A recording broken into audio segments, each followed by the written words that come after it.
Pour mieux s'immerger dans la réalité politique, sécuritaire, économique et sociale d'Israël, connectez-vous chaque matin sur Studio Kalita. Daniel Haïk vous y attend pour sa revue de la presse. Nous sommes à la veille du Yom HaZikaron et on peut dire que ce matin, les quotidiens israéliens se ressemblent étrangement. Tous rappellent que c'est ce soir à 20h que retentira donc la sirène du souvenir à la mémoire des 23 646 soldats israéliens tombés au combat et des 3 134 victimes du terrorisme.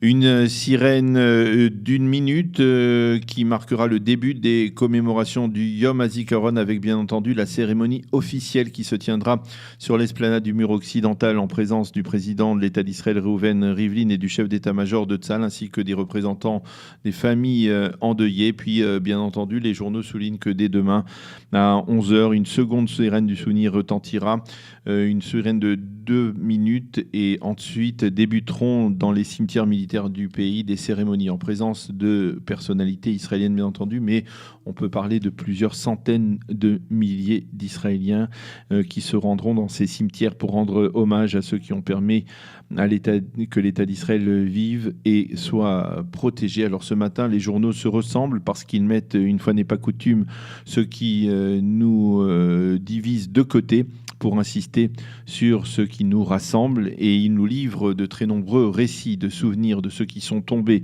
Il faudrait plusieurs revues de la presse pour relater l'ensemble de ces histoires poignantes de courage, de douleur et de deuil que l'on peut lire dans la presse israélienne de ce matin. Mais en voici donc quelques exemples. Le Yediot Aharonot nous présente sur les 3/4 de sa première page ce matin Noam Belarsen, une sergente ravissante, soldate sergente dans la marine israélienne.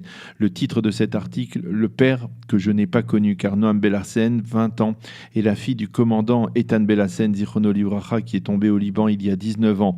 Dans une petite photo, on la voit, bébé, avec son père en train de l'embrasser. Et son père était un véritable héros, puisque je me souviens de l'impact que sa mort au combat au sud Liban avait eu. Eitan Belarsen, le héros de Kiryat Shmona. Et ce matin, en une du Yediot Aharonot, Noam, sa fille, affirme « J'ai langui quelque chose que je n'ai jamais eu, un père ».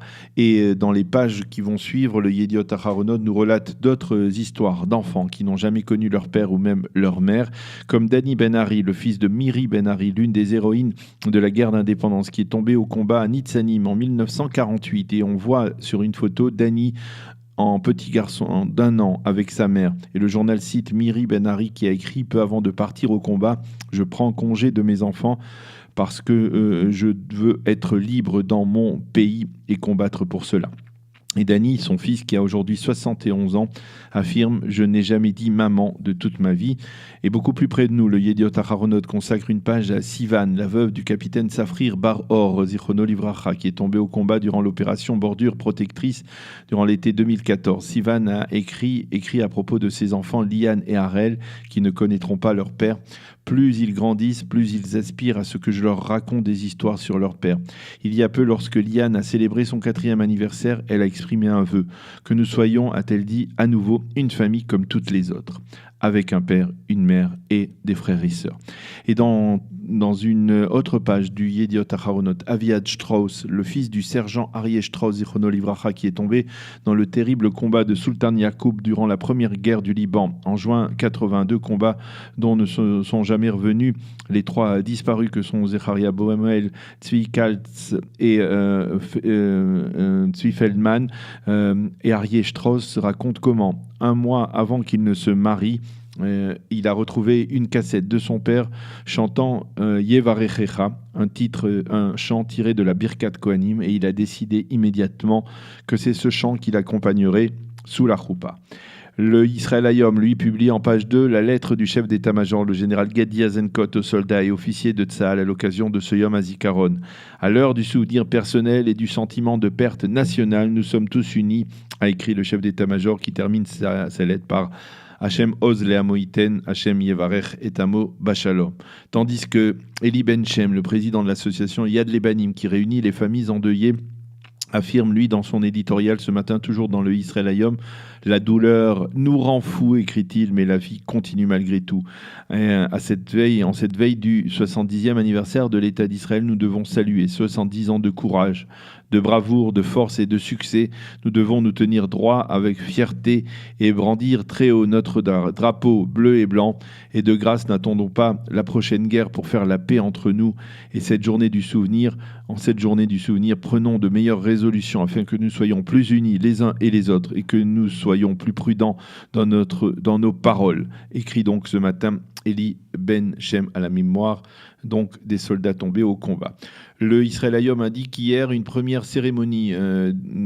d'une première cérémonie, des dizaines de milliers de drapeaux d'Israël ont été déposés sur les tombes des soldats enterrés dans les cimetières militaires. Et dans les pages qui suivent, le Israël Hayom relate lui aussi des histoires, ou plutôt des lettres écrites, comme il le dit en titre, avec des larmes. Il s'agit de lettres écrites par des soldats peu avant de partir au combat, dans des combats dont ils ne sont pas revenus, mais aussi des lettres que leurs proches leur écrivent ce matin en réponse, peut-être tardive.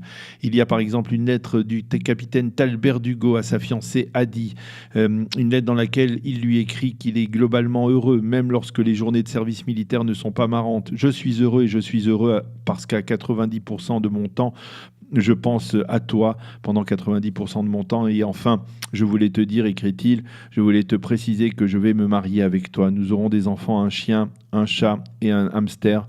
Je t'aime jusqu'au ciel, ma beauté, écrit le capitaine Tal Berdugo, qui est tombé dans une infiltration de terroristes dans le Gush Katif le 23 septembre 2004, il y a 14 ans. Et dans le journal d'aujourd'hui, dans le Israël Hayom d'aujourd'hui, Adi, celle qui est restée donc pour l'éternité sa fiancée, raconte comment elle a appris la mort de son fiancé. « Je t'ai perdu pour la vie », écrit-elle, « toi mon amour de jeunesse, mon meilleur copain, toi qui m'étais plus cher que tout.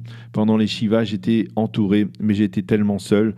Je savais que tu voulais que je continue ma vie, mais ta famille est devenue à jamais ma famille », écrit-elle ce matin donc dans le Israël Hayom. Et il y a d'autres histoires de ce type dans le Israël Hayom et dans les sites d'information israéliens.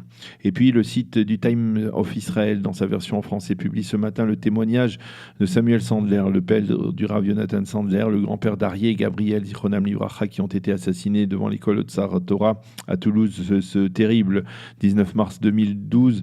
Dans cet entretien au Times of Israel, Samuel Sandler, qui a écrit un livre poignant en la mémoire de son fils et de ses petits-enfants, affirme « Ma belle-fille ne se pose pas de questions car elle a la émouna, elle a la foi.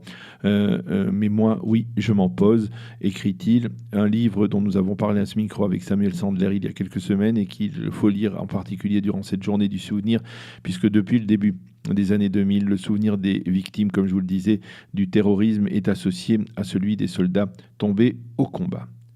En marge de ces commémorations, la presse israélienne se penche, sachez-le, en particulier ce matin sur les menaces faites hier par un porte-parole du ministère iranien des Affaires étrangères, menaces de riposte après l'attaque israélienne d'il y a 10 jours contre la base T4, ce qui alimente bien entendu la tension régionale. Voilà donc pour cette revue de la presse et des médias israéliens de ce matin, consacrée quasiment exclusivement au Yom HaZikaron qui débutera donc ce soir. Nous allons marquer une petite pause et on se retrouve avec le professeur Ilan Greil-Samer pour parler justement de ces deux journées, du Yom HaZikaron et du Yom HaAtzmaut.